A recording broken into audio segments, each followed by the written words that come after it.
Insta multi Millionaire fader कहानी के episode number 10 में आपका हार्दिक स्वागत है। दोस्तों, अगर आपको कहानी अच्छी लगती है तो वीडियो को लाइक, शेयर और कमेंट जरूर करके बताएं। और अगर आप पहली बार आए हैं तो चैनल को सब्सक्राइब जरूर कर लें। और चलिए शुरू करते हैं कहानी। अनामिका ने अपने होठों पर लाल लिपस्टिक लगा ली थी और आज रात वो उस समीर को दिखाने ही वाली थी कि उसका असली निशाना समीर नहीं, उसका असली निशाना देवांशु ओबरॉय है। वो भरपूर लालच में आ चुकी थी। ये कहकर अनामिका ने परफ्यूम की एक भारी महक अपने ऊपर छिड़की। बड़बड़ाकर आगे कहा, वो देव जो आज उस फटीचर कपड़े पहन कर आएगा, वो सोचेगा कि मैं उसे एक नौकर की तरह ट्रीट करूंगी, लेकिन मैं उसे अपने हुस्न के जाल में ऐसे फंसाऊंगी। मैं उसके साथ इतना चिपक कर रहूंगी, उसे ऐसे छूंगी कि वो अरबपति मेरे प्यार में पागल हो जाएगा। मर्दों को फंसाना मेरे बाएं हाथ का खेल है। कल सुबह की पहली किरण के साथ वो देवांशु ओबराय मुझे सुदेव की असली मालकिन बनने का प्रपोजल देगा। अनामिका लालच में पूरी तरह से अंधी हो चुकी थी। उसे नहीं पता था कि वो जिस आग से खेलने जा रही है, वो आग उसे गर्मी नहीं देगी, बल्कि उसे जलाकर हमेशा के लिए खाक कर देगी। इसी बीच शाम के 7 बज चुके थे। उधर सुनैना को वापस द ओशियन एस्टेट विला में सुरक्षित देव ने पहुंचा दिया था। उसने रियांश और विराट का हालचाल पूछा, उनके साथ बैठकर एक कॉफी पी और तभी रियांश ने देव के उन पुराने जूतों को देखकर पूछा, भाई तू ये फटे हुए कपड़े पहनकर कहाँ जा रहा है आज रात को? तभी आगे से देव ने आंख मारकर कहा, एक बहुत ही जरूरी पार्ट टाइम काम है भाई, बस कुछ अमीर जादों का घमंड तोड़ना है। मैं रात तक वापस आ जाऊंगा। इसके बाद देव ने अपने विला से बाहर निकलकर अपने बाउंसर्स को साथ नहीं लिया और अपनी मर्सिडीज को वहीं छोड़ दिया। देव जानता था कि उसे अपने फटीचर अवतार में अब पूरे यकीन दिलाना है, इसलिए उसने विला से बाहर आकर एक आम सा ऑटो पकड़ लिया। आगे से देव ऑटो वाले ने देव से पूछा, कहाँ जाना है साहब? आगे से देव ने अपनी उस पुरानी शर्ट की बाहों को ऊपर चढ़ाकर बहुत ही शांत और ठंडी आवाज में कहा, डब्ल्यू लाउंज, विशाखापट्टनम का उस सबसे महंगा और रिलेट पिप, जहां सिर्फ मर्सिडीज और पोर्श गाड़ियां खड़ी होती थी। आज वहां एक ऐसा तूफान एक सस्ते ऑटो में बैठ कर आ रहा था जो उस पूरे पब की चकाचौंध को हमेशा के लिए फीका करने वाला था। वहीं अनामिका अपने लालच के जाल बिछाकर बाहर खड़ी इंतजार कर रही थी। समीर अपने बाप के पैसों के नशे में अंदर झूम रहा था, लेकिन उन दोनों को यह अंदाजा ही नहीं था आज रात की यह पार्टी उनके लिए एक बड़े खौफनाक सबक में बदलने वाली थी। फेक बॉयफ्रेंड का यह खेल अब बहुत ही खतरनाक मोड़ लेने वाला था। रात के 7:45 बज चुके थे। विशाखापट्टनम शहर की सड़कें अब रंग बिरंगी नियॉन रोशनियां, गाड़ियों की हेडलाइट और समंदर की तरफ से आने वाली ठंडी हवाओं में नहा चुकी थी। शहर के अमीर और रईसजादे अब अपने अपने महल से निकलकर रात की उस चकाचौंध भरी दुनिया में कदम रखने के लिए तैयार थे, जहां पैसे को पानी की तरह बहाया जाता था। इसी शहर के बिल्कुल बीचों बीच सबसे पोश इलाके में स्थित द ब्लू लाउंज, ये कोई आम पब या क्लब नहीं था। ये विशाखापट्टनम के सबसे एलीट क्लास का अड्डा था। यहाँ के एंट्री चार्ज इतने महंगे थे कि एक इंसान के महीने भर की पगार उसी में खत्म हो जाए। क्लब के बाहर पार्किंग किसी इंटरनेशनल ऑटो शो के जैसी लग रही थी। लाल रंग की फरारी, पीली पोर्श, चमचमाती मस्टैंग और कई सारी बीएमडब्ल्यू गाड़ियां वहां शान से खड़ी थी। क्लब के मुख्य दरवाजे पर बाउंसर्स की एक लंबी चौड़ी फौज थी, जो हर आने वाले और ऊपर से नीचे तक उसको स्कैन कर रही थी। यहाँ ड्रेस कोड बड़ा सख्त था। अगर अपने डिजाइनर और महंगे कपड़े नहीं पहने, तो है आपकी जेब में कितना भी पैसा हो, आपको अंदर जाने की इजाजत नहीं मिलेगी। क्लब के मेन गेट से थोड़ा सा हटकर एक बहुत ही खूबसूरत और कातिलाना साया खड़ा था। यह अनामिका थी। अनामिका ने वो डीप वाइन रेड कलर का बैकलेस गाउन पहना था, जो रात की उस नीली रोशनी में उसके बदन पर आग की तरह दमक रहा था। उसके होठों की गहरी लाल लिपस्टिक, आंखों का वो स्मोकी मेकअप, हवा में उड़ते उसके कर्ल बाल, वो किसी हॉलीवुड की एक्ट्रेस से कम नहीं लग रही थी। ओलब के अंदर जाने वाला हर रईस लड़का एक बार मुड़कर उसे घूरने पर मजबूर था, लेकिन अनामिका की नजरें उस रईस जादू पर नहीं थी। वो तो बस सड़क की तरफ टकटकी लगाई हुई थी। अनामिका ने अपने हाथ में पकड़े उस महंगे प्राडा बैग को अपनी उंगलियों में सहलाकर मन ही मन कहा, 8 बजने वाले हैं, कहाँ रह गए देवांशु सर? मुझे यकीन नहीं हो रहा कि वो एक ऐसे इंसान का इंतजार कर रही हो जो शायद कल इस पूरे शहर को खरीद ले। आज रात मुझे कोई गलती नहीं करनी। मुझे समीर को सिर्फ एक मोहरे की तरह इस्तेमाल करना है और अपना असली तीर देवांशु ओबरॉय के दिल पर चलाना है। अनामिका के लालच का वो भयंकर कीड़ा को लांछे मार रहा था। वो सोच रही थी कि जब देव अपनी करोड़ों की मर्सिडीज और रॉयल्स रॉयस में बाउंसर्स के काफिले के साथ आएगा तो वो दौड़कर उसके गले लग जाएगी। लेकिन अनामिका के इन ख्यालों पर अचानक एक बड़ी बेतुकी और कान फाड़ देने वाली आवाज ने ब्रेक लगा दिया। एक पीले और काले रंग का पुराना और खस्ता हाल ऑटो रिक्शा धुआं छोड़कर द ब्लू लाउंज के उस वीआईपी एंट्रेंस के ठीक सामने आकर रुका, जहां सिर्फ करोड़ों की गाड़ियां खड़ी थी। ऑटो के रुकते ही क्लब के बाउंसर्स और अमीर लड़के लड़कियां मुंह बनाकर पीछे हट गई। एक भारी भरकम बाउंसर ने आगे बढ़कर ऑटो वाले को डपट कर कहा, ए, यहाँ ऑटो कैसे लाए भी? हटा इसे, यह अमीरों की पार्किंग है। तभी उस ऑटो के अंदर से एक शख्स ने बाहर कदम रखा, जिसे देखकर अनामिका की आंखें फट गई। ऑटो से जो इंसान बाहर निकला वो कोई और नहीं, देव था। अनामिका का दिमाग सुन पड़ गया। उसने उम्मीद की थी कि देव शायद कोई कैजुअल डिजाइनर कपड़े पहन कर आएगा, लेकिन देव ने तो हद ही पार कर दी। देव ने ही वही अपने पुरानी फीकी और घुटनों से घिसी हुई नीली जींस पहनी थी। उस धारीदार शर्ट का कॉलर थोड़ा मुड़ा भी हुआ था और पैरों में वही पुराने मिट्टी के सने हुए कैनवास के जूते। उसके हवा में बाल बिखर रहे थे। वो सच में विशाखापट्टनम का सबसे बड़ा फटीचर लग रहा था। अनामिका ने अपना सिर पीट कर कहा, हे भगवान, ये देवांशु सर ने क्या हुलिया बनाया है।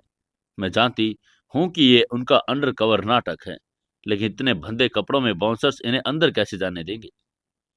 वहीं बाउंसर्स ने देव को ऊपर से नीचे तक देखा, बड़ी हिकारत भरी नजर से देखा, अपनी आवाज में चिल्लाकर कहा, ओए भिखारी, कहाँ मुंह उठाकर अंदर जा रहा है? ये कोई लंगर बटने की जगह नहीं, चल भाग यहाँ से।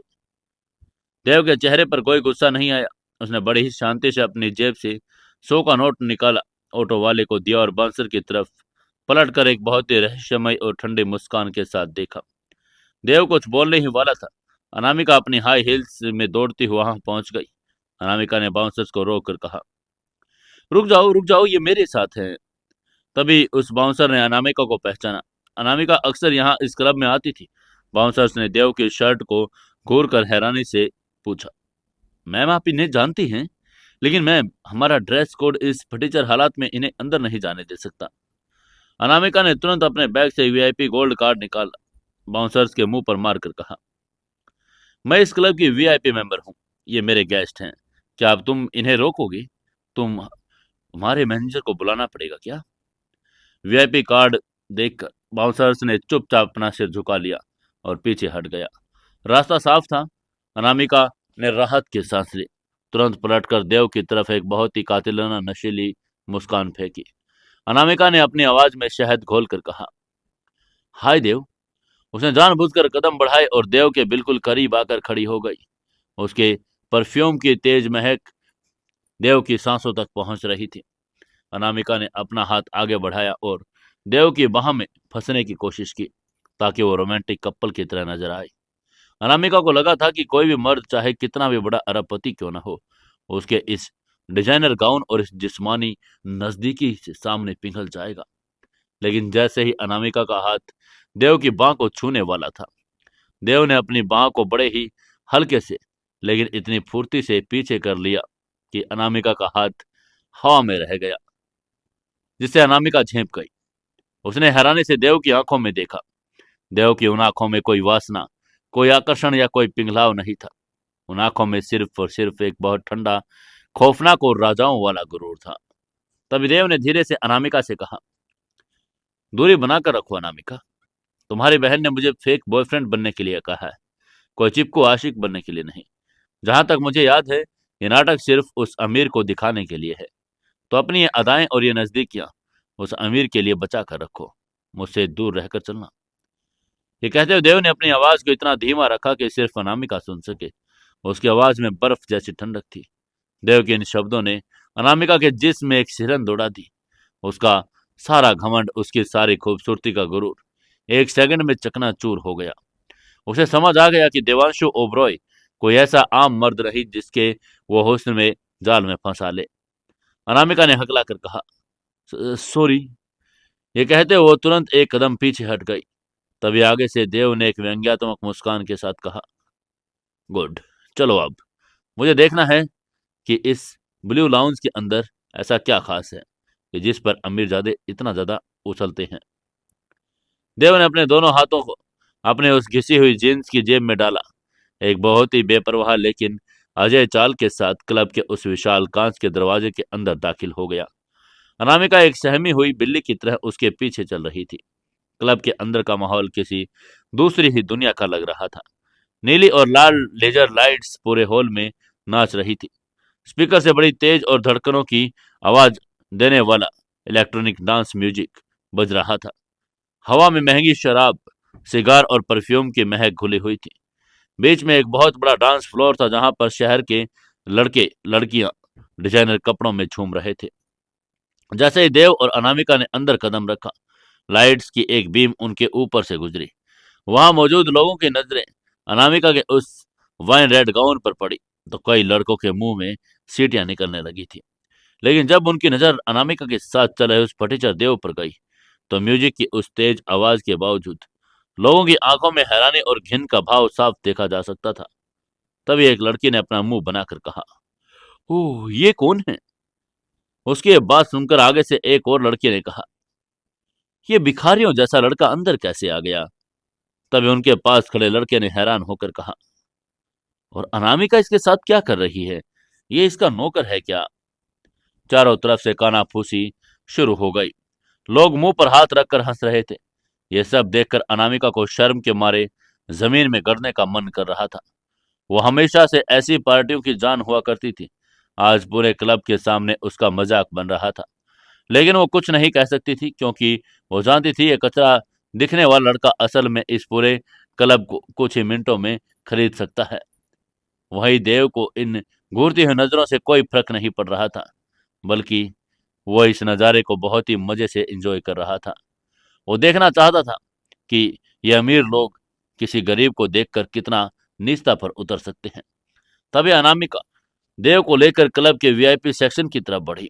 वीआईपी सेक्शन थोड़ा ऊंचाई पर था, जहां सिर्फ एलीट मेंबर्स की टेबल बुक होती थी। वहां की एक टेबल पर कम से कम 50 से 60 हजार रुपए की शराब की बोतलें सजी हुई थी। उस टेबल के बिल्कुल बीचों बीच एक मखमली सोफे पर एक लड़का बड़ी ही चौड़ी छाती कर कर बैठा था। उसने एक सफेद रंग की ब्रांडेड अरमानी शर्ट पहनी हुई थी, जिसके ऊपर के 3 बटन खुले थे। उसके गले में एक मोटी सी सफेद मोटी सोने की चैन, हाथ में शराब का क्रिस्टल गिलास था। उसके आसपास 3 4 और लड़के लड़कियां बैठे थे, जो उसकी इस बात पर जोर जोर से हंस रहे थे। ये कोई और नहीं, ये समीर था। वो शहर के एक बहुत बड़े कंस्ट्रक्शन बिल्डर का इकलौता और बिगड़ेल बेटा था। समीर की नजर जैसे ही अनामिका पर पड़ी तो उसकी आंखों में एक हवस भरी चमक आ गई। लेकिन जब उसने अनामिका के साथ देव को देखा तो समीर के माथे पर सिलवटें छा गई। उसकी वो हंसी अचानक रुक गई। वहीं अनामिका ने गहरी सांस ली, अपने चेहरे पर एक झूठी लेकिन एक बहुत ही प्यारी मुस्कान लाई। समीर के टेबल के पास पहुंच गई। अनामिका ने चहक कर कहा, हाय समीर। आगे से समीर ने अपना शराब का गिलास टेबल पर रखा। उसने अनामिका को ऊपर से नीचे तक देखा और फिर घिनौनी नजरों से देव को घूरने लगा। समीर ने अपनी आवाज में थोड़ा घमंड दिखाकर कहा, हाय अनामिका, यू लुक गॉर्जियस। लेकिन ये तुम्हारे पीछे कौन खड़ा है? तुम्हारा ड्राइवर है क्या? या तुमने कोई नया नौकर रख लिया बैग उठाने के लिए? इसे तुमने वीआईपी सेक्शन में क्यों नहीं आने दिया? वहीं उसकी ये बात सुनकर टेबल पर बैठे सारे दोस्त जोर जोर से ठहाका मारकर हंसने लगे। समीर के एक दोस्त ने ताना मारकर कहा, सही कह रहा भाई, देख तो सही इसके कपड़े। इसकी शर्ट तो ऐसे लग रही जैसे इसने किसी कबाड़ी वाले से मांग कर पहनी हो, और उसके जूतों में तो कीचड़ लगा है। हमारे महंगे कारपेट गंदे कर दिए इस फटीचर ने। वहीं उसकी ये बात सुनकर अनामिका का चेहरा लाल हो गया। वो जानती थी कि समीर के ईगो हर्ट करने का यही वक्त है। उसने जानबूझकर देव के कंधे के पास जाकर उसे बिना छुए खड़ी हो गई। उसने बहुत ही ऊंची और साफ आवाज में कहा, ये कोई नौकर या ड्राइवर नहीं है समीर। इसका नाम देव है और ये मेरा बॉयफ्रेंड है। बॉयफ्रेंड, ये शब्द सुनते ही समीर के चेहरे की वहां से अचानक एक झटके में गायब हो गई। उसके हाथ में पकड़ा हुआ सिगार हवा में रुक गया। उसके टेबल पर बैठे बाकी दोस्त सम रह गए। म्यूजिक भी आवाज मानो उसके कानों तक पहुंचना बंद हो गया। समीर ने अपनी आंखें सिकोड़कर एक बड़ी ही झल्लाहट भरी आवाज में कहा, क्या क्या बकवास कर रही हो तुम अनामिका? बॉयफ्रेंड? ये फटीचर, ये भिखारी जैसा दिखने वाला लड़का तुम्हारा बॉयफ्रेंड है? तभी आगे से अनामिका ने बड़े कॉन्फिडेंस के साथ झूठ बोलकर कहा, हाँ समीर, देव बहुत ही सीधा साधा और अच्छा लड़का है। ये मुझसे बड़ा प्यार करता है। मुझे उन लड़कों से नफरत हो गई है जो कमिटमेंट देने से डरते हैं, जो सिर्फ टाइम पास करते हैं। देव मेरी बहुत परवाह करता है। अनामिका की ये बातें समीर के ईगो पर सीधे हथौड़े की तरह बज रही थी। समीर को लगता था कि अनामिका उसके पीछे पागल है। वो जब चाहे उसे अपनी उंगलियों पर नचा सकता है। लेकिन आज उसी अनामिका ने एक ऐसे लड़के को अपना बॉयफ्रेंड बना लिया जो समीर की नज़र में एक कीड़े मकोड़े से ज़्यादा कुछ नहीं। समीर का अहंकार झुलसने लगा। उसे लग रहा था कि उसकी बेइज्जती है। समीर अपनी जगह से खड़ा हो गया। धीरे धीरे चलकर देव के बिल्कुल सामने आकर खड़ा हुआ। समीर की हाइट देव से कम थी, लेकिन वो अपनी गर्दन ऊंची करके देव की आंखों में घूरने की कोशिश कर रहा था। वहीं देव अभी भी शांत, ठंडी और रहस्यमयी मुद्रा में खड़ा था। उसके चेहरे पर बिल्कुल हल्की सी उकसाने वाली मुस्कान थी। समीर ने अपनी उंगली देव के सीने की तरफ पॉइंट करके बड़े ही गंदे लहजे में कहा, अबे ओ फटीचर, तेरी औकात भी है यहाँ खड़े होने की? तू जानता भी है कि तू कौन से जूते पहने हैं? तेरे पूरे खानदान की जितनी कमाई नहीं होगी, उतने की तो मेरी एक रात की यहाँ शराब पी जाता हूं मैं। तू अनामिका का बॉयफ्रेंड बनेगा? तेरी तो शक्ल देखकर मुझे उल्टी आ रही है। आगे से देव ने समीर को उस उंगली को देखा जो उसकी तरफ पॉइंट थी। कल कबाड़ खाने में जब भैरव ने उस पर पिस्तौल तानी थी, तो देव ने उसका हाथ तोड़ दिया था। लेकिन यहाँ यहाँ बात फिजिकल फाइट की नहीं थी। यहाँ बात मानसिक रूप से किसी घमंड को कुचलने की थी। देव ने अपनी उस खौफनाक फिजिकल स्ट्रेंथ को काबू में रखा और अपने मेंटल डोमिनेंस का इस्तेमाल किया। देव ने अपने चेहरे को थोड़ा सा आगे किया। उसके वो खौफनाक और लाल आंखें सीधे समीर की आंखों में गड़ गई। देव ने अपनी आवाज को बहुत ही धीमा लेकिन इतना भारी रखा कि उस समीर के कानों में किसी शेर की गूंज की तरह लगी। उसने चिल्लाकर कहा, तुम्हारी शराब की कीमत तुम्हारी औकात बता रही है समीर, लेकिन तुम्हारी ये उंगली जो मेरी तरफ उठ रही है, ये तुम्हारी बेवकूफ़ी बता रही है। जो इंसान अपनी औकात पैसों से नापता है, वो असल में अंदर से उतना ही खोखला और भिखारी होता है। देव की इस एक लाइन ने, उसकी उस खौफनाक आवाज ने समीर के शरीर में एक सेकंड के लिए सिरहन दौड़ा दी। समीर को समझ नहीं आया कि एक फटे हाल लड़के के अंदर इतना कॉन्फिडेंस, इतना खौफनाक रुतबा कैसे हो सकता है। लेकिन समीर के दोस्त वहां बैठे थे। वो अपनी बेइज्जती बर्दाश्त नहीं कर सकता था। समीर ने गुस्से में चिल्लाकर कहा, तेरी जबान बड़ी चल रही है बे। तू मुझे जान नहीं रहा है, फटीचर कहेंगे। रुक, मैं अभी तेरी औकात तुझे दिखाता हूँ। ये कहकर समीर ने चुटकी बजाई और पास खड़े एक वेटर को पास बुलाया। तभी आगे से वेटर ने सामने झुककर कहा, यस सर। आगे से समीर ने एक बहुत ही शैतानी और घिनौनी मुस्कान के साथ कहा, सुन, इस फटीचर को इस क्लब की सबसे महंगी शराब पिला। जाकर डॉम पेरिगन शैंपेन की एक बोतल लेकर आ। ये कहते हुए समीर ने फिर से देव की तरफ देखा और ताना मारकर कहा, तुझे पता भी है शैंपेन का नाम कैसे लेते हैं गवार? इस एक बोतल की कीमत 5 लाख रुपए है। आज तू ये शराब पिएगा, लेकिन ये कहते हुए समीर ने एक बहुत ही नीच हंसी हंसकर अपनी चाल चलकर आगे कहा, लेकिन इस बोतल का बिल मैं नहीं दूंगा। तू अनामिका का बॉयफ्रेंड है ना, तो आज अपनी गर्लफ्रेंड को ट्रीट तू देगा। अगर तूने इस बोतल का बिल चुका दिया तो मैं मान जाऊंगा कि तू एक असली मर्द है, और अगर नहीं चुका पाया तो मैं तुझे इन बाउंसर से जूते मरवा कर इस क्लब के बाहर फेंकवाऊंगा, और फिर अनामिका के सामने तुझे मेरे जूते चाटने पड़ेंगे। बोल मंजूर है? उसकी ये बात सुनकर समीर की टेबल पर बैठे उसके सारे दोस्त जोर जोर से हंसने लगे। अनामिका का चेहरा सफेद पड़ गया।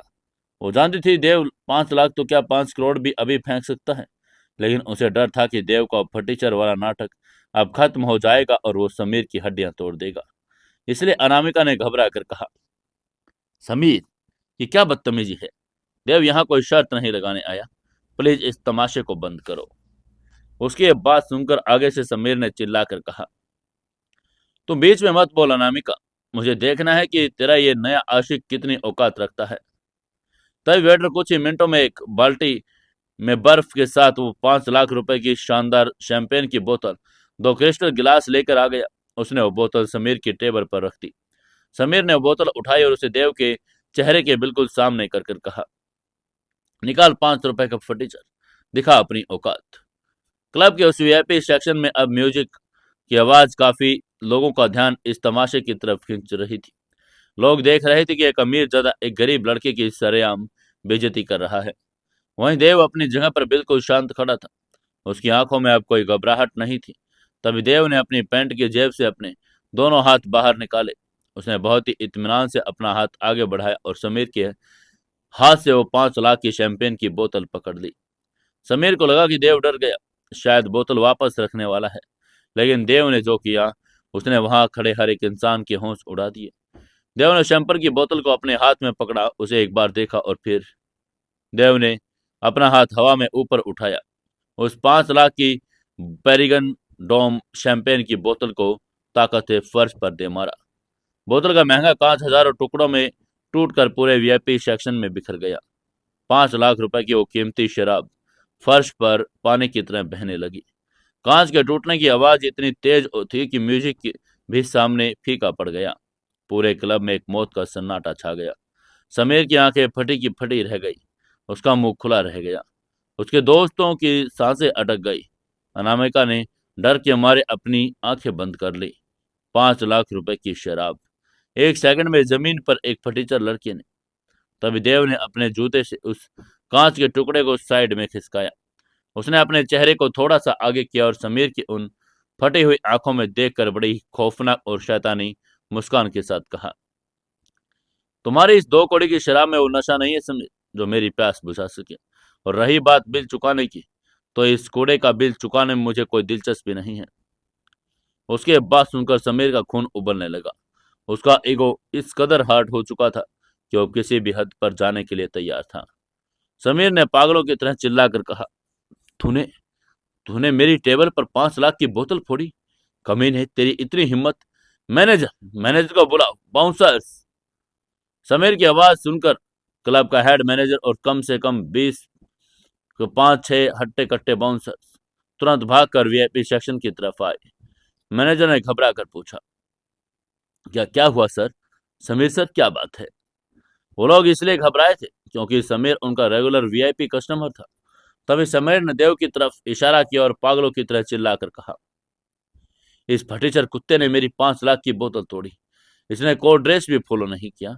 मैं चाहता हूं कि तुम अभी के अभी इसे लात मारकर इस क्लब से बाहर फेंक दो और इसे 5 लाख का हर्जाना वसूल करो, चाहे इसके गुर्दे निकाल कर बेचने पड़े, या अगर तुमने इसे बाहर नहीं फेंका तो ये क्लब मैं कल बंद करवा दूंगा।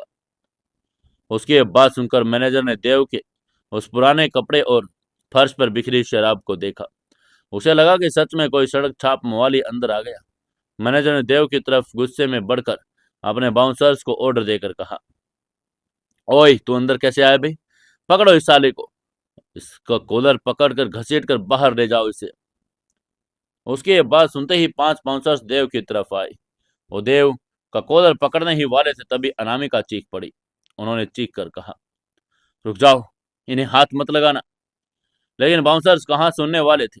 लेकिन इससे पहले कि किसी बाउंसर का हाथ देव की शर्ट को छू पाता, देव ने अपनी उंगली से स्टेरेज रिंग का जादू का इस्तेमाल किया और अपनी जींस की जेब से अपना वो बिल्कुल नया चमचमाता आईफोन 15 प्रो मैक्स निकाल लिया। जैसे ही देव ने वो 1.5 लाख रुपए का फोन अपनी जेब से निकाला, मैनेजर और समीर की आंखें एक पल के लिए ठिठक गई। उन्होंने अपने मन ही मन सोचा, एक फटीचर के पास इतना महंगा लेटेस्ट आईफोन। देव ने बाउंसर्स की तरफ एक खौफनाक जानलेवा नजर से देखा और उन भारी भरकम बाउंसर्स के कदम वहीं फ्रीज हो गई। महादेव की मेंटल डोमिनेंस इस कदर हावी थी, बाउंसर्स को लगा कि अगर उन्होंने एक कदम भी आगे बढ़ाया तो उन लड़का ये उनकी गर्दन तोड़ देगा। देव ने बहुत ही इत्मीनान से अपने फोन को अनलॉक किया और एक नंबर डायल किया। उसने फोन स्पीकर पर डाल दिया ताकि वहां खड़ा हर एक इंसान आवाज सुन सके। देव ने भारी और कमांडिंग आवाज में वीआईपी सेक्शन में गूंजने लगी, हेलो मनीष। दूसरी तरफ से देव के सबसे खास आदमी बड़ी अदब और सम्मान से भरी आवाज में बोले, जी बॉस, गुड इवनिंग बॉस, बताइए क्या हुक्म है। समीर और मैनेजर बॉस शब्द सुनकर कंफ्यूज हो गई। तभी देव ने समीर की तरफ देखकर अपने चेहरे पर एक बहुत ही ठंडी और खतरनाक हंसी लाकर कहा, मनीष, ये शहर के बीचों बीच तो ब्लू लाउंज नाम का क्लब है, इसका मालिक कौन है? उसके बाद सुनकर फोन पर जो कुछ सेकंड की खामोशी रही, फिर मनीष की आवाज आई। उसने क्लब के मालिक का नाम बताकर कहा, बॉस, ये प्रॉपर्टी चड्डा ग्रुप की है, मिस्टर चड्डा इसके मालिक है। और क्या हुआ बॉस, कोई प्रॉब्लम है? तभी देव ने अपनी उंगली से उस क्लब की सीलिंग की तरफ इशारा करके बड़े स्पार्ट लहजे में कहा, मुझे एक क्लब चाहिए मनीष, अभी इसी वक्त। राज चड्डा को कॉल लगाओ, उसे कहो कि देवांशु ओब्रॉय इस द ब्लू लाउंज को खरीद रहा है। मार्केट प्राइस अगर 20 करोड़ है तो उसे 40 करोड़ कैश ऑफर करो। मुझे डबल कीमत देने में कोई हर्ज नहीं, लेकिन मुझे इस क्लब के ट्रांसफर पेपर मेरी मेल पर अगले 5 मिनट के अंदर चाहिए। समझ गए? उसकी बात सुनकर उधर से फोन के स्पीकर पर मनीष की बिल्कुल कोई हिचकिचाहट वाली आवाज गूंजी, डन बॉस, 5 मिनट भी ज्यादा है। मैं राज चड्डा को अभी लाइन पर लेता हूँ। 40 करोड़ कैश सुनकर वो इस क्लब को क्या, अपने घर को भी आपके नाम कर देगा। मैं अभी आपको पेपर्स मेल करवाता हूँ। उसकी ये बात सुनते ही देव ने फोन काट दिया। वीआईपी सेक्शन में जो अब सन्नाटा छाया था, वो किसी बम फटने के बाद वाले सन्नाटे से ज्यादा भयानक था। समीर का मुंह इतना खुला हुआ था कि शायद उसमें एक पूरी सेब चली जाए। उसके माथे से पसीने की धारें बहने निकली। क्लब का मैनेजर बुरी तरह से कांपने लगा। उसके होठ सूख गए थे। उसने धीरे से कहा, देवांशु ओबरॉय, 40 करोड़ नगद, 5 मिनट में पूरा क्लब खरीद लिया। वहां से खड़े एक इंसान के दिमाग की नसें फटने को हो रही थी। ये कोई मजाक नहीं लग रहा था। देव के लहजे व उसकी आवाज में और स्पीकर पर हुई बातचीत में जो अथॉरिटी थी, वो किसी झूठ या ड्रामे से कहीं ऊपर थी। समीर ने घबराहट भरी हंसी हंसने की कोशिश की और कहा, तू क्या नाटक कर रहा है बे फटीचर? तू तू 40 करोड़ के क्लब को खरीदेगा? तूने कोई फेक कॉल किया है ना? मैनेजर, इसे बाहर। लेकिन समीर के शब्द उसके गले में अटक गए। अचानक क्लब के मैनेजर के पॉकेट में रखा उसका फोन बड़ी तेजी से आवाज में बजने लगा। मैनेजर ने कांपते हाथों से फोन निकाला और स्क्रीन पर लिखा था, बॉस कॉलिंग। ये देखते ही मैनेजर का खून पूरी तरह से सूख गया। उसने हड़बड़ाहट में फोन उठाया और कान पर लगाकर कहा, हाँ, हेलो सर। दूसरी तरफ से राज चड्डा की बड़ी घबराई और तेज आवाज आई, जो इतनी तेज थी कि पास खड़े देव और मनीष भी सुन सकते थे। उसने घबरा कर कहा, सुन बे गधे, अभी इसी वक्त क्लब के अंदर मिस्टर देवांशु ओब्रॉय मौजूद हैं। उन्होंने अभी अभी 40 करोड़ नगद देकर हमारा एक क्लब खरीद लिया। आज से द ब्लू लाउंज उनका है। अगर तूने या तेरे बाउंसर्स ने उन्हें जरा भी तकलीफ दी ना, तो मैं तुझे जिंदा गाड़ दूंगा। उनके पैरों में गिरकर उनसे माफी मांग। वो अब तेरे नए बॉस हैं। उसने इतना कहा और फोन काट दिया। मैनेजर के हाथ से फोन छूटकर जमीन पर गिर पड़ा। मैनेजर के पाम काम करना बंद कर चुके थे। वो कांपता हुआ देव की तरफ मुड़ा। उसकी आंखों में अब साक्षात खौफ था। उसने एक पल के लिए देरी नहीं की, सीधे देव के पैरों में गिर पड़ा। मैनेजर रोते हुए देव के उन गंदे और पुराने जूतों को अपने हाथों से छूने लगा। उसने गिड़गिड़ा कर कहा, सॉरी बॉस, मुझे माफ कर दीजिए बॉस। मुझे नहीं पता था कि आप इस क्लब के नए मालिक हैं। मुझे नौकरी से मत निकालिएगा बॉस, मैंने आपको पहचाना नहीं। वहीं खड़े वो पांचों बाउंसर जो देव का कॉलर पकड़ने के लिए आए थे, वो भी डर के मारे 2 कदम पीछे हटकर सिर झुकाकर देव के सामने हाथ बांधकर खड़े हो गए। वहीं समीर की हालत अब देखने लायक थी। जिस लड़के को फटीचर वेटर कचरा बोलकर उसकी औकात दिखा रहा था, वो लड़का असल में एक ऐसा अरबपति देवांशु ओबरॉय था, जिसने एक फोन कॉल पर 40 करोड़ रुपए फेंककर उस पूरे क्लब को खरीद लिया था। समीर के बाप की पूरी प्रॉपर्टी मुश्किल से 50 करोड़ की होगी, और इस इंसान ने 40 करोड़ को तो सिर्फ एक क्लब खरीदने में लगा दिया। समीर का सारा ईगो, उसका घमंड, उसके बाप के पैसों की गर्मी, सब कुछ एक पल में उस टूटे हुए कांच के टुकड़ों की तरह चकनाचूर हो गया। उसके हाथ पैर कांप रहे थे। उसकी हिम्मत नहीं हो रही थी कि वो देव से आंखें भी मिला सके। समीर के दोस्त जो कुछ देर पहले हंस रहे थे, वो अब डर के मारे वहां से धीरे धीरे खिसकने लगे थे। देव ने मैनेजर को अपने पैर से दूर किया। वो बड़े ही धीमे और राजाओं वाले कदमों से समीर के बिल्कुल करीब आया। देव ने समीर की आंखों में वो खौफनाक और अजय नजरें गड़ाई। देव की आवाज अब उस क्लब के स्पीकर से भी ज्यादा तेज और ज्यादा भारी लग रही थी। उसने ऊंची आवाज में कहा, तो समीर, तुम्हारी 5 लाख की बोतल फर्श पर पड़ी है, और ये 40 करोड़ का क्लब अब मेरा है। अब बताओ, औकात किसकी छोटी है? वो जो डिजाइनर कपड़े पहनकर बाप के पैसे पर उछलता है, या जो फटे पुराने कपड़ों में भी शहर को अपनी जेब में रखने की ताकत रखता है। समीर की आंखों में आंसू डर के मारे छलक आए। वो पसीने से नहा चुका था। उसके मुंह से कोई आवाज नहीं निकल रही थी। तभी देव ने दहाड़कर ऑर्डर देकर कहा, मैनेजर। मैनेजर तुरंत खड़ा और बोला, जी जी बॉस। आगे से देव की तरफ देखकर उसकी हिकारत भरी नजरों से देखकर कहा, इस कचरे को और इनके इन फालतू दोस्तों को अभी के अभी इस मेरे क्लब से बाहर निकालो, और आज के बाद ये इंसान मेरे कभी क्लब या रेस्टोरेंट के आसपास नहीं दिखना चाहिए। Get out. उसका ये ऑर्डर सुनकर मैनेजर ने तुरंत बाउंसर को इशारा किया और कहा, यस बॉस। वो बाउंसर कुछ ही देर पहले जो देव को बाहर निकालने ही वाले थे, उन्होंने जब समीर और उसके दोस्तों को कॉलर पकड़े, उन्हें बहुत ही बेइज्जती के साथ बड़े ही पूरे क्लब में घसीट कर बाहर लेकर जाने लगे। आगे से समीर ने अपने आप को छुड़वाने की कोशिश करके कहा, छोड़ो छोड़ो मुझे, मुझे छुओ मत। समीर रोते और गिड़गिड़ाते हुए बाहर जा रहा था। उसका ईगो जो सरेआम कत्ल हो चुका था, वो शायद जिंदगी भर किसी से आंख मिलाने के लायक नहीं बचा। उस वीआईपी सेक्शन में करीब जहां देव खड़ा था, उसके पीछे खड़ी थी अनामिका। अनामिका की सांसें तेजी से चल रही थी। उसे लग रहा था कि उसका प्लान कामयाब हो गया। उसने अपनी खूबसूरती और अपने फेक बॉयफ्रेंड वाले नाटक को समीर तो को भगा दिया, और अब देव ने उसके लिए अपना इतना बड़ा क्लब खरीद लिया। अनामिका की आंखों में लालच फिर से जागने लगा। वो दौड़कर देव के पास आई और उसने बहुत ही नाटकीय तरीके से देव के सीने पर अपना हाथ रखकर कहा, ओह देव। यह कहकर अनामिका ने अपनी आवाज को झूठा प्यार से भरकर कहा, तुम कितने महान हो। तुमने मेरे लिए मेरी इज्जत बचाने के लिए इस समीर को उसकी औकात दिखा दी। तुमने मेरे लिए क्लब खरीद लिया। आई लव यू देव। मैं सच में तुमसे प्यार करने लगी हूँ। ये कहकर अनामिका ने देव के गले लगने की कोशिश की। उसे लगा कि देव अब अपनी रानी बना लेगा, लेकिन आगे से देव ने बड़े ही झटके के साथ अनामिका के हाथों को अपने सीने से हटा दिया, जिससे अनामिका पीछे हट गई और उसने चौंक कर कहा, देव क्या हुआ?" आगे से देव ने अपनी उंगलियों से अपनी शर्ट का कॉलर ठीक किया। उसकी आंखों में अब अनामिका के लिए कोई गेम नहीं था, बल्कि एक ऐसी नफरत थी जो लालची लोगों के लिए होती है। देव ने बड़ी ही ठंडी और नफरत भरी आवाज में कहा, मुझसे दूर रहो अनामिका। ये आई लव यू का नाटक और ये जिस्मानी हरकतें तुम जैसे लोगों के लिए बहुत आसान होती है। तुम्हें क्या लगा कि मैं ये सब नाटक तुम्हारे लिए कर रहा था? ये कहते हुए देव ने व्यंग्यात्मक हंसी हंसकर कहा, मैंने ये क्लब तुम्हारी इज्जत बचाने के लिए नहीं खरीदा। मैंने ये क्लब इसलिए खरीदा क्योंकि मुझे उस पर समीर का घमंड तोड़ना था। और जहां तक तुम्हारी बात है अनामिका, देव ने एक कदम आगे बढ़ाकर अनामिका की आंखों में सीधा झांक कर कहा, मैं तुम्हारी असलियत बड़ी अच्छी तरह से जानता हूँ।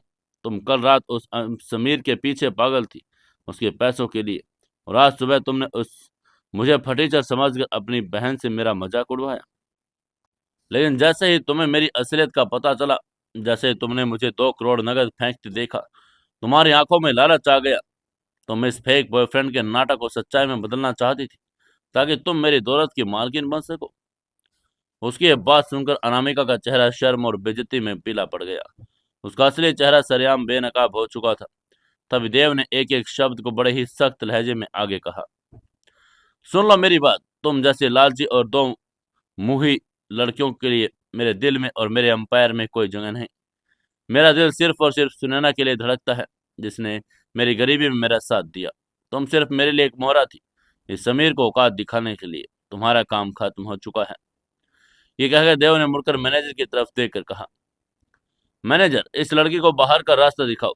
और हाँ, आज रात इस क्लब में जितने भी लड़कियां और लड़के मौजूद हैं, उन सब की शराब का बिल मेरी तरफ से माफ है। आज देवांशु ओब्रॉय की तरफ से सबको फ्री की पार्टी। उसकी अनाउंसमेंट सुनकर पूरा क्लब खुशी से चीखने और तालियां बजाने लगा। वहीं अनामिका रोकर अपना मुंह छुपाकर शर्मिंदगी और बेइज्जती के आंसू बहाकर उस क्लब के बाहर भाग गई। उसका रेड वाइन, रेड गाउन और उसकी वो खूबसूरती आज उसके किसी काम नहीं आई।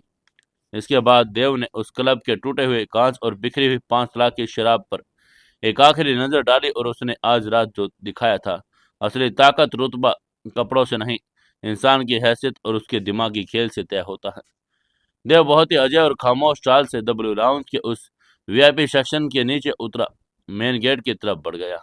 क्लब के बाउंसर और स्टाफ ने उनके लिए दरवाजा खोला और नीचे झुककर विदा किया। जब देव क्लब के बाहर निकला तो बाहर की सड़क का नजारा पूरी तरह से बदल चुका था और कोई पीला काला ऑटो रिक्शा नहीं खड़ा था। सड़क के बिल्कुल बीचों बीच देव की वो कस्टमाइज्ड मैटे ब्लैक फरारी एक खूंखार जानवर की तरह दहाड़ रही थी। देव के अंदर ही अंदर मनीष ने उसको मैसेज किया था फरारी महुआ दे, ताकि वो अपनी ग्रैंड एग्जिट कर सके। फरारी के आसपास कम से कम 15 बाउंसर खड़े थे। बाहर खड़ा था समीर, उसके दोस्त रोती हुई अनामिका। ये सब उस फरारी और देव की उस खौफनाक रुतबे को देखकर अपनी किस्मत पर अपनी बेवकूफ़ी को कोस रहे थे। लेकिन देव ने किसी तरफ मुड़कर नहीं देखा।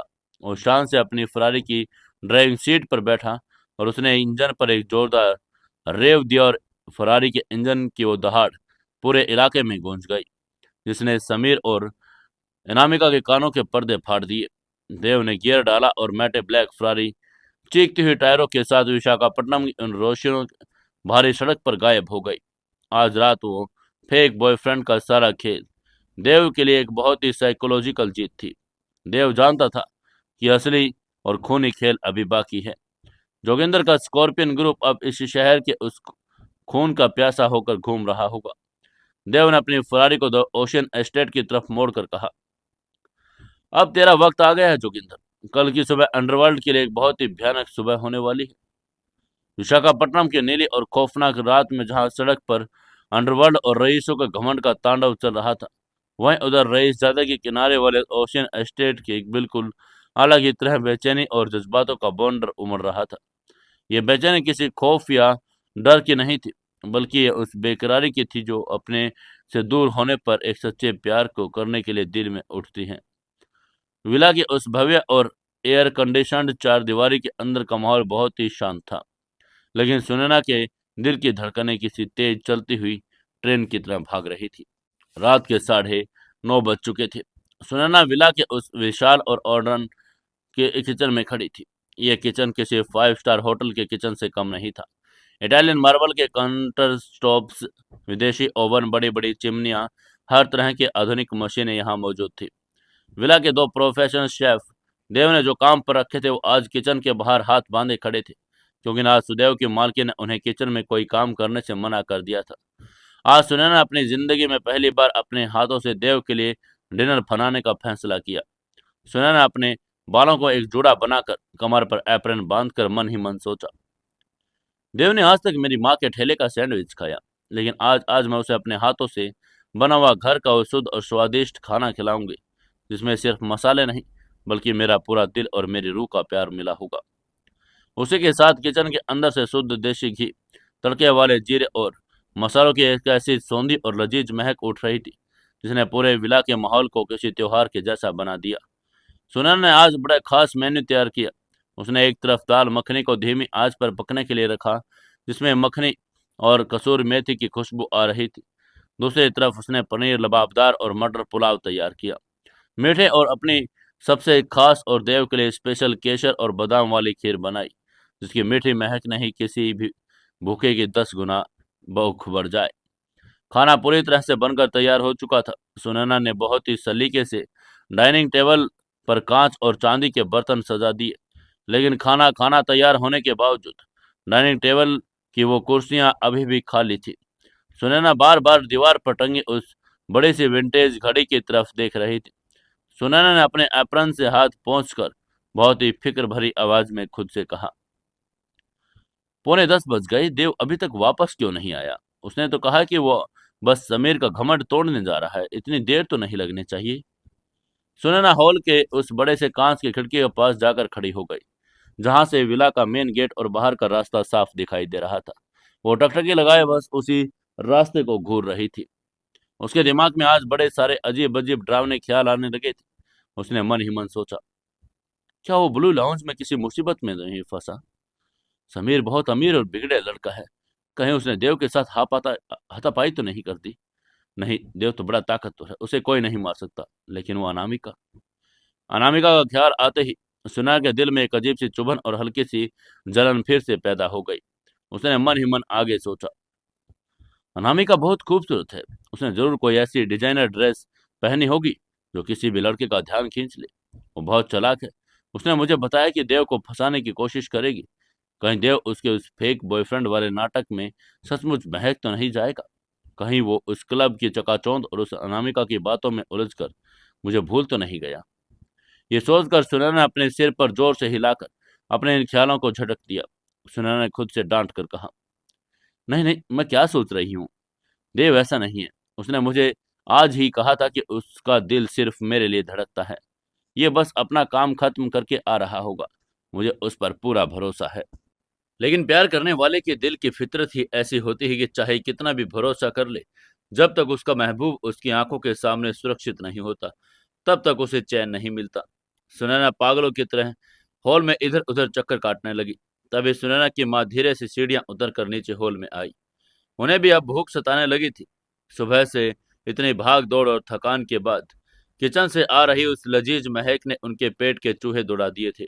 माँ ने सोफे पर बैठकर सुनैना को प्यार से आवाज लगाकर कहा, सुनैना बिटिया, रात बहुत हो गई है, खाना तो तैयार है ना? मुझे बड़ी भूख लगी है। और वो देव के दोनों दोस्त रियांश और विराट ऊपर हैं, तो उन्हें भी दवाइयाँ खानी हैं। उनके पेट भी खाली होंगे। चल पहले हम सब खा लेते हैं। लेकिन उनकी यह बात सुनकर आगे से सुनैना ने तुरंत अपनी चाल रोकी और अपनी माँ की तरफ बहुत ही सख्त लेकिन मासूमियत भरे लहजे में देखा। सुनैना ने अपना सिर हिलाकर कहा, नहीं माँ, अभी कोई खाना नहीं खाएगा। जब तक देव वापस नहीं आ जाता, तब तक इस घर में कोई भी खाने का एक निवाला नहीं तोड़ेगा। उसकी माँ ये सुनकर हैरानी से अपनी बेटी को देख कर बोली, अरे पागल लड़की, देव को तो शायद अभी और देर लग जाए।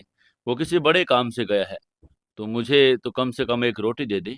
मेरे पेट में दर्द हो रहा है भूख से। और तूने खुद भी तो दोपहर से कुछ नहीं खाया। तभी सुनैना अपनी माँ के पास आई और उनके घुटनों के पास जमीन पर बैठ गई। उसने अपनी माँ के दोनों हाथों को अपने हाथों में लिया। सुनैना की आंखों में आंसू आ गए।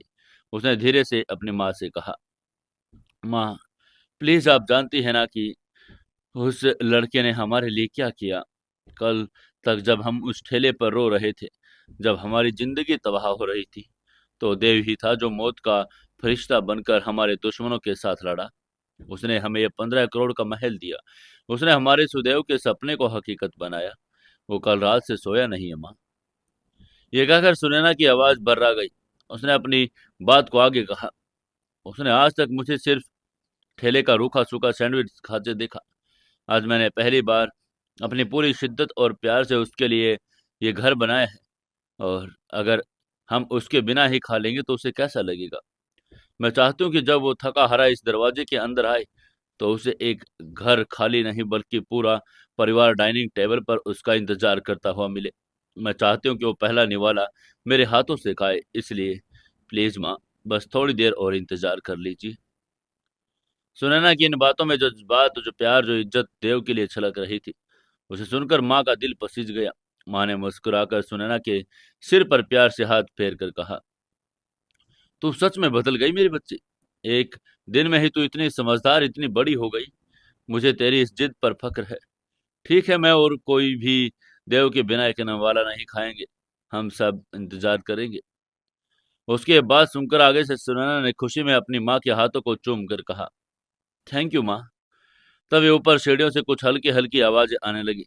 सबसे पहले विराट की आवाज आई। उसने रियान से कहा, अरे भाई धीरे धीरे चल, मेरी पसलियों में दर्द है।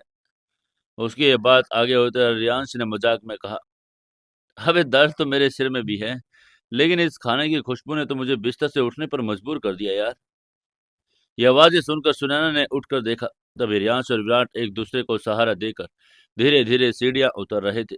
उनकी पट्टियां पहले से साफ लग रही थी, लेकिन उनके चेहरों पर भूख साफ दिखाई दे रही थी। तभी सुनैना ने जल्दी से आकर उन्हें सहारा देकर कहा, अरे तुम दोनों नीचे क्यों आ गए? तुम आराम करते ना ऊपर। अगर कुछ चाहिए था तो आवाज दे देते। आगे से रियांश ने अपनी सूजी हुई आंख से मुस्कुराकर सुनैना को देखा और बड़े ही आदर से कहा, अरे भाभी जी, अब आप इतना स्वादिष्ट खाना बनाएंगे जिसकी खुशबू फर्स्ट फ्लोर तक आ रही हो, तो हम बीमार लोग भी कैसे बिस्तर पर पड़े रह सकते हैं। कसम से, हॉस्टल में तो हमने हमेशा जली हुई मैगी खाई। आज ये दाल मखनी की महक सूंघ कर तो मेरे पेट में चूहे कबड्डी खेल रहे हैं। उसके मुंह से भाभी जी शब्द सुनकर सुनैना का चेहरा एक बार फिर टमाटर की तरह लाल हो गया। वो शर्म से पानी पानी हो गई, लेकिन उसे इन दोनों की ये बात बड़ी प्यारी लगी। उसने झेंप कर कहा, तुम दोनों बैठो यहाँ डाइनिंग टेबल पर। उसकी ये बात सुनकर आगे से विराट ने कुर्सी पर बैठकर अपनी प्लेट की तरफ देखा और कहा, तो भाभी जी शुरू करें, बहुत जोर की भूख लगी है। तभी सुनैना ने अपनी आवाज को तुरंत एक प्यारी सी शक्ति के अंदर कहा, नहीं, कोई खाना शुरू नहीं करेगा। मैंने माँ को भी मना कर दिया। जब तक देव वापस नहीं आ जाता तब तक इस टेबल पर कोई प्लेट नहीं उठेगी। ये कहकर, ये सुनकर ये रियांश और विराट ने एक दूसरे की तरफ देखा। दोनों के चेहरे पर एक बहुत ही चौड़ी और सुकून भरी मुस्कान आ गई। तब रियांश ने हंसकर कहा, भाई विराट, देखा तूने, इसे कहते हैं असली प्यार और सच्चा परिवार। हमारे फटीचर भाई की किस्मत तो देख, उसे दुनिया की सबसे अच्छी और केयरिंग लाइफ पार्टनर मिली है, जो उसके लिए खुद भी भूखी बैठी है और हमें भी भूखा मार रही है। उसकी ये बात सुनकर आगे से सुनैना ने नकली गुस्सा दिखाकर रियांश को घूर कर कहा, तुम मजाक उड़ा रहे हो मेरा? आगे से विराट ने सीरियस होकर कहा, अरे नहीं भाभी जी, हम तो सच में बड़े खुश हैं। देव ने अपनी जिंदगी में मुझे बहुत अकेलेपन का सामना किया। उसकी माँ बचपन ही गुजर गई थी। उसने कभी परिवार का सुख नहीं देखा था। आज जब वो वापस आएगा, हम सबको अपना इंतजार करते हुए देखेगा, तो कसम से उसकी जिंदगी की सारी थकान मिट जाएगी। हम देव का इंतजार करेंगे, चाहे सारी रात को भूखा क्यों न रहना पड़े। उनकी ये बात सुनकर सुनैना की आंखों में फिर से नमी आ गई थी, और दोनों लड़के देव को सच में अपने सगे भाई से भी ज्यादा प्यार करते थे। डाइनिंग टेबल पर अब 4 लोग, सुनैना, उसकी माँ रियांश और विराट बैठे हुए थे। खाना सामने परोसा हुआ था, लेकिन उसे कोई छू नहीं रहा था। सबकी नजरें उस विला के वालिशान मेन गेट की तरफ टिकी हुई थी। समय बीतता जा रहा था। 10 बज गए, 10:15 हो गई। सुनैना की बेचैनी अब बर्दाश्त से बाहर हो रही थी। उसने अपना फोन उठाया। सुनैना ने घबरा कर कहा, मैं देव को कॉल कर रही हूँ, अब मुझसे इंतजार नहीं होता। लेकिन सुनैना ने जैसे ही देव का नंबर डायल किया, तभी अचानक डायमंड क्लास सोसाइटी की उन शांत हवाओं को चीरती हुई हवाओं के एक बहुत ही तेज, भयंकर तेज और दिल दहला देने वाली आवाज आई। ये किसी आम गाड़ी की आवाज नहीं थी। ये V12 इंजन की खूंखार दहाड़ थी, जो किसी भूखे शेर की तरह आसमान में गूंज रही थी। ये आवाज सुनते ही रियांश ने चौंक कर कहा, ये आवाज? वहीं सुनैना का फोन धीरे से नीचे रह गया और वो तुरंत अपनी कुर्सी से उठी और खिड़की की तरफ भागी। विला के बड़े लोहे की गेट तुरंत खोल दिए गए। बाहर पोर्च में तेज पीली रोशनियों को चीरकर एक बिल्कुल चमचमाती खूंखार और नीची सी गाड़ी आकर जोरदार ब्रेक के साथ रुकी। ये देव की मैटे ब्लैक फरारी थी। उस गाड़ी को देखकर सुनैना का दिल और राहत से जोर जोर से खुशी से उछलने लगा। उसने खुशी से कहा, देव, वो आ गया। सुनैना पागलों की तरह डायलिंग हॉल से भागती हुई सीधे मेन दरवाजे की तरफ दौड़ी और उसने वो भारी महोगनी का दरवाजा एक झटके में खोल दिया। बिना अपनी परवाह किए वो बाहर पोर्च में भागते हुए आई। तभी फरारी का वो ऊपर की तरफ खुलने वाला गेट खुला और उसमें से वो शख्स बाहर निकला, जिसका वो सब अपनी लोग सांसें रोक कर इंतजार कर रहे थे। देव। देव ने अभी वही फटीचर पुरानी सी नीली जींस और फीकी शर्ट पहनी थी, लेकिन उसके चेहरे का वो ओरा था जो किसी राजा का था, जो अभी अभी कोई बहुत बड़ा युद्ध जीत कर लौटा हो। सुनैना दौड़ती हुई गई। उसने बिना एक सेकंड की देरी किए देव को बहुत ही जोर से अपने गले लगाकर कहा, देव, तुम ठीक तो हो? तुम्हें इतनी देर क्यों हो गई? मैं तुम्हारे यहाँ फिक्र में पागल हो रही थी। सुनैना की आंखों से राहत के आंसू छलक पड़े। देव एक पल के लिए इस अचानक मिले प्यार को थोड़ा सा देखकर हैरान हुआ, लेकिन फिर उसने अपने दोनों मजबूत हाथों से सुनैना को अपनी बाहों में कस लिया। उसने अपनी आंखें बंद की और सुनैना के बालों की उस भीनी भीनी खुशबू को महसूस किया। देव ने बहुत ही धीमी और थकी हुई लेकिन प्यार भरी आवाज में कहा, मैं बिल्कुल ठीक हूँ मिस पार्टनर। मैंने कहा था ना, मैं वापस आऊंगा, और देखो, मैं सुरक्षित तुम्हारे पास हूँ। उसकी ये बात सुनकर आगे से सुनैना ने तुरंत देव को अपने गले से लगा लिया। उसे ऊपर से नीचे तक ध्यान से देखने लगी, कहीं उसे कोई चोट तो नहीं आई। उसने देव का चेहरा अपने हाथों में ले लिया और कहा, उस क्लब में क्या हुआ? समीर ने कुछ किया तो नहीं ना? और वो अनामिका? सुनैना एक ही सांस में सारे सवाल पूछने लगी। वहीं उसकी ये चिंता भरी बातें सुनकर देव जोर से हंस पड़ा। उसने जोर से हंसकर कहा, अरे बाप रे, इतने सारे सवाल। रिलैक्स पार्टनर, उस क्लब में जो होना था वो हो चुका। समीर का सारा घमंड अब विशाखापट्टनम की सड़कों पर धूल चाट रहा है। और अनामिका, वो अब शायद कभी मेरी शक्ल देखने की भी हिम्मत नहीं करेगी। मैंने उस 40 करोड़ के क्लब को खरीद लिया। उसकी ये बात सुनकर सुनैना की आंखें फट गई। उसने चौंक कर कहा, क्या क्या तुमने क्लब खरीद लिया? तभी आगे से देव ने आंख मार कर कहा, हाँ, अब ये सारी बातें बाद में, मुझे अंदर तो जाने दो, मैं थक गया हूँ। इसके बाद देव और सुनैना एक दूसरे का हाथ पकड़कर विला के अंदर दाखिल हुए। जैसे देव ने हॉल में कदम रखा, उसकी नज़र सामने डाइनिंग टेबल पर गई। रियांश, विराट और सुनैना की माँ वहां बैठे हुए थे। उनके सामने वो लजीज खाना सजा हुआ था, लेकिन किसी भी प्लेट में खाना का एक कतरा भी नहीं था। ये देखकर देव के कदम रुक गए। उसने बड़ी ही हैरानी से उस खाली डाइनिंग टेबल को देखा और कहा, तुम लोगों ने तुम लोगों ने अभी तक खाना नहीं खाया? रात के 10:30 बज रहे हैं। आंटी जी, आपको तो भूख लगी होगी। रियांश, विराट, तुम लोगों ने दवाइयां भी नहीं खाई होंगी। देव की आवाज में एक गहरा अचरज और दर्द था।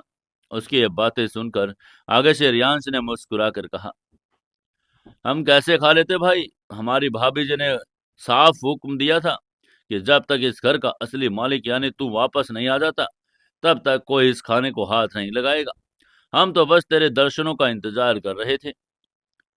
उसकी ये बात सुनकर देव ने मुड़कर सुनैना की तरफ देखा। आगे से सुनैना ने अपनी नजरें झुका ली और उसने नजरें झुकाकर कहा, देव, मैंने आज अपनी जिंदगी में पहली बार तुम्हारे लिए खाना बनाया है। मैं चाहती थी कि हम सब एक परिवार की तरह बैठकर खाना खाएं। तुम्हारे बिना ये निवाला मेरे गले के नीचे से नहीं उतरता।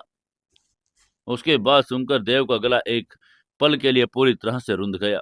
वो लड़का जिसने अपनी पूरी जिंदगी हॉस्टल की सूखी रोटी, कैंटीन की जली चाय और रेस्टोरेंट की झूठी प्लेटों के बीच गुजारी, वो लड़का जिसे हमेशा ये लगता था इस दुनिया में उसका कोई अपना नहीं, आज उस लड़के के लिए एक पूरा परिवार, एक ऐसी लड़की जो उसकी बेतहा उससे प्यार करती और वो सिर्फ उसके इंतजार में भूखे बैठे थे। दौलत, 15 करोड़ का विला, वो जादुई अंगूठी, वो 40 करोड़ का क्लब। आज देव को ये सब बहुत ही छोटा और बोना लग रहा था। असली खजाना तो ये था जो आज उस डाइनिंग टेबल के इर्द गिर्द बैठा था। ये सब देखकर देव की आंखों में पानी आ गया। उसने जल्दी से अपनी आंखें ऊपर की ताकि कोई उसके आंसू देख ना ले। देव ने बहुत ही जज्बाती आवाज में हंसकर कहा, तुम सब पागल हो गए हो। कहाँ मिलेगी मुझे ऐसी किस्मत? चलो अब खाना शुरू करते हैं। मुझे भी सच में बहुत भयंकर वाली भूख लगी है। ये कहते हुए देव तेजी से डाइनिंग टेबल की तरफ बढ़ा। उसने सबसे पहले आगे बढ़कर सुनैना के माँ के पाँव छुए। आगे से सुनैना की माँ ने आशीर्वाद देकर कहा, जीते रहो मेरे बच्चे। इसके बाद देव जाकर अपनी कुर्सी पर बैठ गया। उसके एक तरफ सुनैना बैठी और दूसरी तरफ दोनों दोस्त। तभी सुनैना ने बड़े ही प्यार और जगत से प्लेट उठाई। उसने सबसे पहले उसमें गर्मा गर्म जीरा राइस डाली। फिर ऊपर वो लजीज दाल मखनी और पनीर लबाबदार परोसा। उसने वो प्लेट देव के सामने रखकर कहा, खाकर बताओ देव, कैसा बना है? सुनैना की आवाज में एक हल्की सी घबराहट और बहुत सारा उत्साह था। तभी आगे से देव ने एक चम्मच उठाया। उसने वो गर्म खाना अपने मुंह में रखा और जैसे ही पहला निवाला देव के मुंह में गया, उसकी आंखें अपने आप बंद हो गई। ये सिर्फ दाल और पनीर का स्वाद नहीं था, इसमें वो घर की मिठास थी जो शुद्ध देसी घी की महक होती है। और सबसे बढ़कर इसमें सुनैना के उस निस्वार्थ प्यार का तड़का जो किसी भी 5 स्टार होटल के शेफ के पास नहीं होता। देव ने धीरे धीरे उस निवाले को चबाया। उसके चेहरे पर एक ऐसा सुकून और जन्नत का एहसास था जो शब्दों में बयां नहीं किया जा सकता। वहीं ये सब लोग देव का रिएक्शन का इंतजार कर रहे थे। देव ने अपनी आंखें खोली, सुनैना की तरफ देखकर कहा, सुनैना। देव की आवाज बहुत ही भारी और जज्बाती थी। आगे से सुनैना ने घबरा कर पूछा, क्या हुआ? नमक कम है क्या, या मसाले ज्यादा हो गए? आगे से देव ने अपना सिर हिलाकर कहा, नहीं, ये खाना ये खाना ऐसा है सुनैना, जैसे मैंने पहली जिंदगी में अपनी पहली बार खाना खाया हो। मुझे आज अपनी माँ के हाथों के खाने की आ गई। ये दुनिया का सबसे स्वादिष्ट, सबसे बेहतरीन और सबसे सुकून देने वाला खाना है। तुमने सच में मेरे लिए इतना कुछ किया। Thank you partner. देव की ये बातें सुनकर सुनैना की आंखों में आंसू छलक पड़े। उसकी सारी मेहनत, सारी थकान और सारा इंतजार एक पल में वसूल हो गया। तभी रियांश ने हंसकर माहौल को थोड़ा हल्का करके कहा, ओए होए बस कर भाई, हमें भी खाने दे। भाभी जी हमारी प्लेट भी खाली है, हमें भी तो दुनिया का सबसे स्वादिष्ट खाना खाना है। उसके बाद सुनकर आगे से सुनैना ने हंसकर अपने आंसू पोंछे और रियांश, विराट और अपनी माँ को खाना परोसा। डाइनिंग टेबल पर अब एक बहुत ही खूबसूरत और खुशियों से भरा माहौल था। चारों तरफ सिर्फ हंसी मजाक, ठहाके और खाने की तारीफें गूंज रही थी। देव अपने दोस्तों को द ब्लू लाउंज का वो मजेदार किस्सा सुना रहा था कि कैसे उसने 5 लाख की बोतल तोड़ी और कैसे समीर का मुंह खुला रह गया। तभी विराट ने हंसकर कहा, साले तू तो पूरा गॉड फादर बन गया। उस डाइनिंग टेबल पर अब मजाकिया माहौल बन गया था। डिनर के बाद सुनैना ने वो स्पेशल केसर और बादाम वाली खीर परोसी। खीर का स्वाद इतना गजब था कि देव ने 2 कटोरी भरकर खा ली। खाना खत्म होने के बाद रियांश और विराट अपनी दवाइयां खाकर वापस अपने कमरे में सोने चले गए। सुनैना की माँ भी थक कर अपने कमरे में चली गई। अब उस विशाल हॉल में सिर्फ देव और सुनैना अकेले रह गए थे। रात के 12 बज चुके थे। सुनैना किचन समेट रही थी।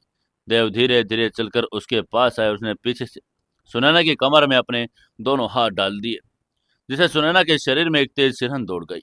उसने अपना काम रोक दिया और देव के सीने से लगकर पीछे की तरफ से अपना सिर टिका दिया।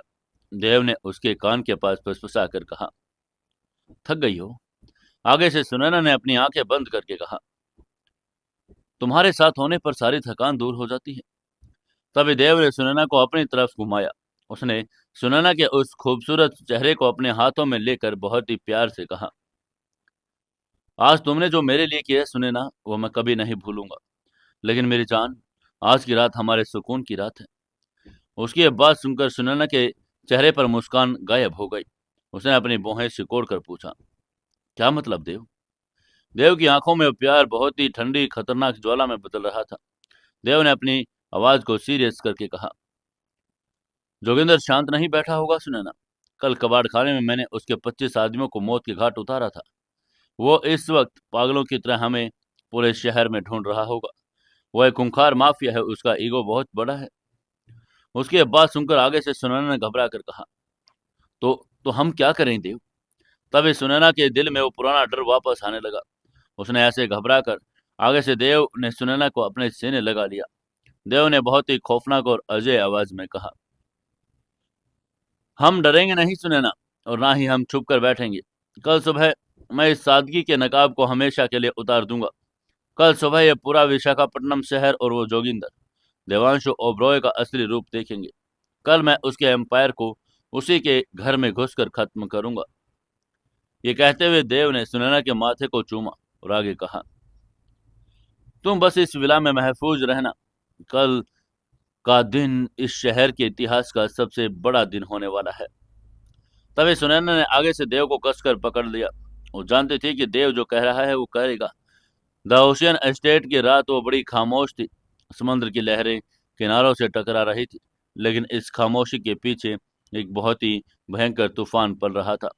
एक तरफ जोगिंदर का स्कॉर्पियन ग्रुप अपने जहर के साथ देव को ढूंढने में लगा था, और दूसरी तरफ देव अपनी उस अलौकिक ताकत दौलत के साथ जोगिंदर की मौत का नक्शा तैयार कर चुका था।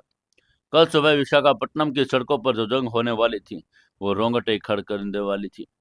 रात का तीसरा पहर चल रहा था। विशाखापट्टनम का आसमान गहरे काले रंग की चादर ओढ़े था, जिसमें चांद भी जैसे बादलों के पीछे छुपकर इस शहर में होने वाले खौफनाक तांडव को देखने से कतरा रहा था।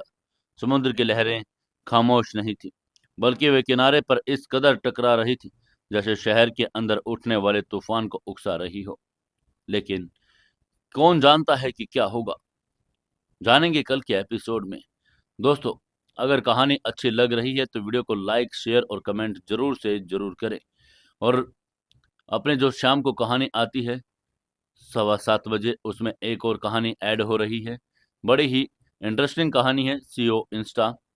तो दोस्तों, कहानी को ज़्यादा से ज़्यादा लाइक करके, शेयर करके और एक कमेंट करके बताएं कि कहानी आपको कैसी लगी।